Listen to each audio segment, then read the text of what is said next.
Gibran Rakabuming Raka itu terjebak di dalam 4 hal. Pertama yaitu dinamika keluarga presiden. Kita harus akui memang bahwa dia adalah anak dari presiden ke-7 yaitu Joko Widodo. Halo, assalamualaikum warahmatullahi wabarakatuh. Bertemu lagi dengan saya Firman Panipahan. Banyak orang yang mengatakan bahwa wakil presiden kita siapa Gibran Rakabuming Raka itu dianggap orang yang tidak memiliki pengalaman di dalam politik, orang yang dianggap the next pelongo-pelongo. Tapi itu hanya olok-olokan yang dibuat oleh para pecundang menurut saya ya. Dibuat oleh para pecundang sebagai apa ya? Pemuas nafsu belaka, bahwa mereka secara fakta kalah di dalam politik, secara fakta mereka kalah dalam pemilu, secara fakta mereka tidak berkuasa. Yang berkuasa adalah yang pelangak-pelongo itu berkuasa 2 periode, dan kemudian ada the next pelongok-pelongo yaitu anak presiden sebelumnya yaitu Gibran Rakabuming Raka. Saya tidak seluruhnya setuju. Mungkin kalau di persentase ketidaksetujuan saya itu sekitar 80%. Hanya 20% saja saya setuju gitu.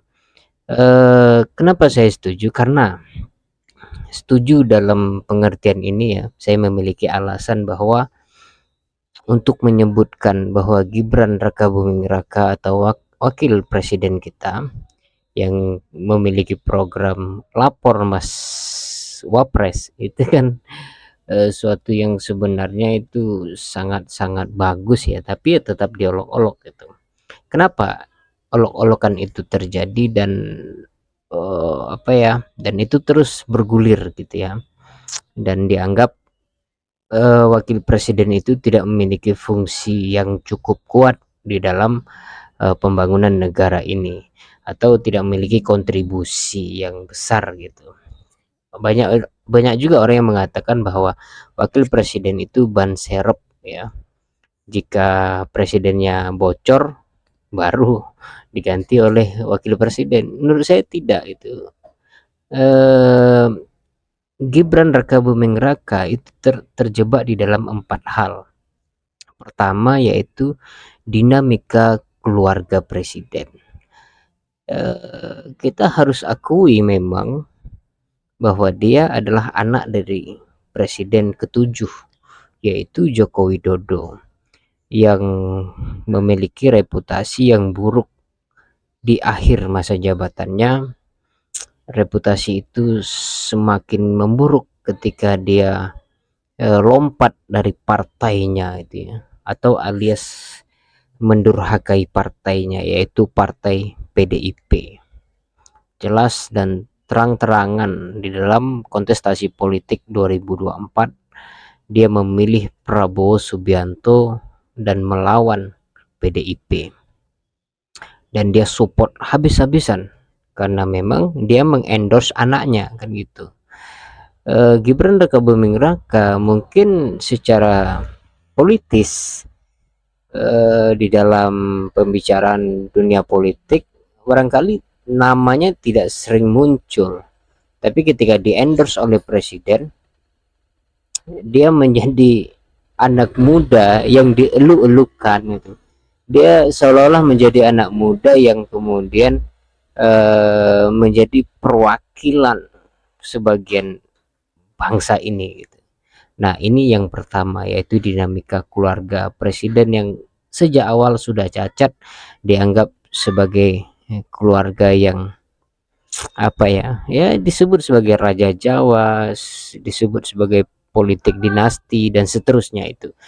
Yang kedua, kenapa Gibran Rakabuming Raka itu akan terus diolok-olok, yaitu ya pengalaman politik yang terbatas, bahwa dia tidak memiliki kemampuan retorika di publik ya, dia tidak memiliki keliaran berpikir, bukan tidak memiliki kecerdasan atau kepintaran. Mungkin dia pintar, mungkin dia cerdas ya, tapi dia tidak cukup pengalaman di dalam politik, bagaimana berdusta di depan publik dan gitu, dia tidak memiliki pengalaman itu gitu.